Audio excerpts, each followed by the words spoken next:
Hey gang, David Guppel, Thinker Farmer here.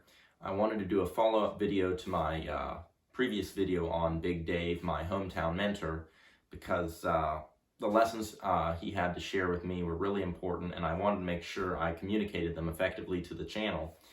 And I also didn't finish discussing all of them, so I'm trying to keep these videos brief and to the point and not waste people's time.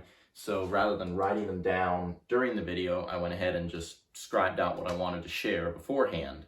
So 5 lessons I learned from Big Dave, my mentor at the mechanic shop growing up. Number 1, I've already shared this lesson, so I'm just going to cursorily go over these. If you wanted to hear more of the details of the lesson, you should refer to the previous video. So winners never quit, and that essentially means that as an individual, if you want to succeed in life, you're going to have to outlive defeat. Second lesson, there's really only 2 kinds of people in the world. There are people that give, and there's people that take. And you need to be able to identify those, and you need to make sure that you are a giver in life. Third lesson, Big Dave taught me to watch the clouds. Big Dave believed and convinced me that you've got to enjoy the moment. And I didn't mention this in the previous video. This is kind of where I'm going to pick up. But this is something I've concluded. Life's never what you have. It's only what you make of it. I've seen it too many times. There's a mentality that if I just had more money, if I just had a better job, if I just had the right farm experience, the right farm internship, the right piece of land, you name it, the right tractor, the right tool, everything would be better. Well, the truth of the matter is, when it comes to actually enjoying life, and also actually when it comes to getting things done, it is never dependent primarily on the resources you possess. It almost always is dependent on the management of things. It never really matters who has the best tool. It matters who knows how to use the tools effectively. And that's not to say that you don't need good tools to get things done. You absolutely do. But I've seen individuals that had lots of resources, lots of really good tools, and still weren't happy and still couldn't get things done. I know other individuals that maybe didn't have the best tools, but they were spinning circles around the other individuals. And so in life, I'm beating a dead horse here, but it's very important. You need to be able to realize that the solution to the problem is dependent on you, the individual, being proactive. It is not dependent on having things. And as you seek satisfaction in life, you need to realize it won't be by chasing the wind or chasing another venture or something else. If you're looking for satisfaction in life, it really starts with contentment and you, the individual, and where you're at right now. If you're not happy now, you never will be happy. So, next 2 lessons Big Dave taught me. Waste not, want not. We were washing our hands at the mechanic shop, and I labeled out a big splatter of Gojo on my hands. And Big Dave watched me rub my hands together, and he said, "Dave, you could have cleaned your hands with 1/3 the amount of cleaner. What's the use of gobbing it all over the place?" And I said, "Well, I'm in a hurry, Dave. I want to go ahead and, get my hands clean." And he said, "Dave, waste not, want not." He said, you need to learn how to use resources efficiently. You're going to end up buying us twice as much hand cleaner if you use it that way. And then he went on to explain to me, and several times later as well, he said it's a very important business principle that you always look for ways to cut costs and eliminate waste. And waste can take many different forms. It can take monetary forms. It can involve salvaging something that was going to be thrown away. I wrote down here, essentially what Big Dave was emphasizing is the quality of resourcefulness, knowing how to make do with the resources you have.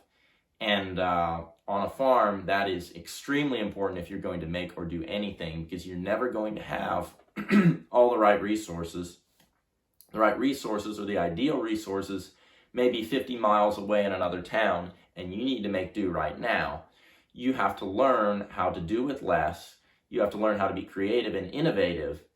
And essentially what I've concluded, that in order to be a resourceful individual, you need to fundamentally understand where value is. You need to know what value is and where you can find it. If you understand what actually matters and what's actually of importance and the outcome that you are trying to achieve in a task or a project, you're going to be able to prioritize better, and you won't waste as much time getting distracted with little things. And then I wrote down here what I think are pretty much in every individual's life the 3 most important things they have. There's our time. It's a limited resource. We only get to live once. There's our mission, and that's essentially your purpose in life, whatever it may be. Everybody at some point needs to decide what their life is about, what their purpose is. And lastly, but certainly not least, relationships. The people in your life that matter most. These 3 things, your time, your mission, and your relationships. Those 3 things are the most important things in your life in terms of value. And if you don't waste your time, you don't waste your mission getting distracted with things, what's called mission creep. If you don't waste your relationships, and often that means simply neglecting relationships, not taking the time for people that matter. When you choose not to invest time in what matters, you're wasting things. You're wasting, it means a wasted opportunity. There's what's called, whenever Dave would tell me about the principle of waste not, want not, he would remind me that there's something called opportunity costs. And an opportunity cost means that you could do, let's say you went ahead and took $100,000 and used it for something, and you made X amount of money. Let's say you made a 50% profit on that and you made $50,000.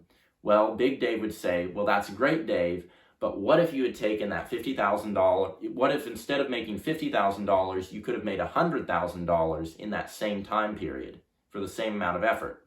He said that's an opportunity cost of $50,000. Even though you may have made $50,000, what you could have made twice as much. Greg Judy, my mentor here at Green Pastures Farm, has made the point that oftentimes people settle for average. They settle for average profit returns. They're content if they just make $50 to $100 per head cattle. Greg Judy's laughing, or not necessarily laughing, but frustrated because he's going to go ahead and make sometimes $1,000 profit per head of cattle because he's direct marketing it to the exact people that need it and want his seed stock, and he's invested the time and energy to tell a story. So, well, one individual is over here making $100, opportunity cost, they lost $900, because if they had invested the time to do the marketing and also over a few years to build really good quality stock, they'd be making way more money. And so I guess that's another thing I didn't write in there for people like me that love seeing things on paper. Just going to write that in there. Opportunity costs. It's an important concept. If you didn't learn it in economics, go back and look it up. Last but not least of the things Big Dave taught me, I wrote stay the course, and underneath it I wrote a systems-based patient mindset. So what that essentially means is Big Dave and I worked on a number of jobs together. A lot of jobs I would start solo and I would have to get Big Dave to bail me out. I was inexperienced as a mechanic. You know, he'd been doing things for 40 years or more, and I had been doing things for, you know, maybe 4 months. And so it always amazed me to no end that I would approach a project with a series of tools, and Big Dave would walk up on the job site, and the first thing he would say is, have you thought about using this tool? Did you even know this tool existed? Or have you thought about going at the project this way? Or he would say, you're diagnosing the project the wrong way. What if you did this instead? With every project that he would approach, I began to realize that in Big Dave's mind, his toolbox of ideas and approaches to solving a problem and his diagnostics was much larger and had a lot more tools in there. and he was using a systems-based mindset to approach the problem. So whenever he approached a job, he was immediately thinking, what's the best tool? And in his mind, he would go through the 5 or 10 tools he had for that particular project and pick out the best ones. He would also go ahead and pick out the best approach. He would pick out the best time to approach the project as well. You know, there's certain times of day when trying to do a job may not be best. You've got more phone calls happening in the day. He would pick the best time of day to work on the project. And he essentially would work at the problem that way, systems-based, figuring out what was best. And just if there was a problem with the machine, he would go ahead and figure out the 5 different possibilities, and then just like a hound on a trail, he would follow them to their conclusion.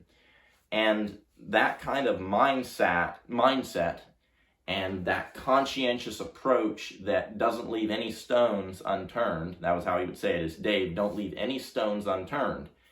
And essentially, he believed in taking pride in your workmanship.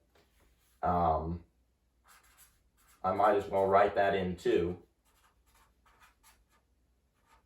Big Dave felt that we are Americans, and historically as Americans, we've always done, when we do a job or manufacture something, dating back to the 50s, we take a lot of pride in our workmanship. It generally costs more to buy a made-in-American product, but it's because a lot more pride and a lot more quality was put into it. And he would tell me that again and again. He would say, David, you're an American. This shop believes firmly in the American tradition of taking pride in your workmanship. And that means if you're going to do the job, you need to do it well and you need to do it right. If it takes an extra 30 minutes, that's fine. That's not going to be a huge loss of time, and it's going to show the customer that we value them and care about them. There were forklifts that I would clean, and Big Dave would come back to me and he'd say, Dave, you need to spend another hour on that job. You need to get the whole machine clean. There's things on the undercarriage of it you missed. And he'd say, if you have to degrease it twice, that's fine. We don't care. The customer is going to notice the quality and the difference in the machine. And so, anyway, I'm going to close the video with this and simply say that everything Big Dave taught me, usually one time or another in every week of my life, sometimes day by day, I remember any one of these 5 things and other lessons that he taught me. Value of persistence, the value of being a giver, remembering that life is to give, not to take, remembering to enjoy the moment and whatever you have, choosing to understand the meaning of value, and knowing how to cut waste out of your life in business as well as in your personal life. And last but not least, taking pride in your workmanship and knowing how to approach a project and systemically figure out what is wrong with it and solve it. Anyway, gang, I hope these concepts are helpful to you in your farm journey. There's some ways these things relate, and depending on your exact context, they will help, whether you're solving a problem on a tractor or figuring out what's your best course of action to build your business and move forward. Blessings for the journey, gang.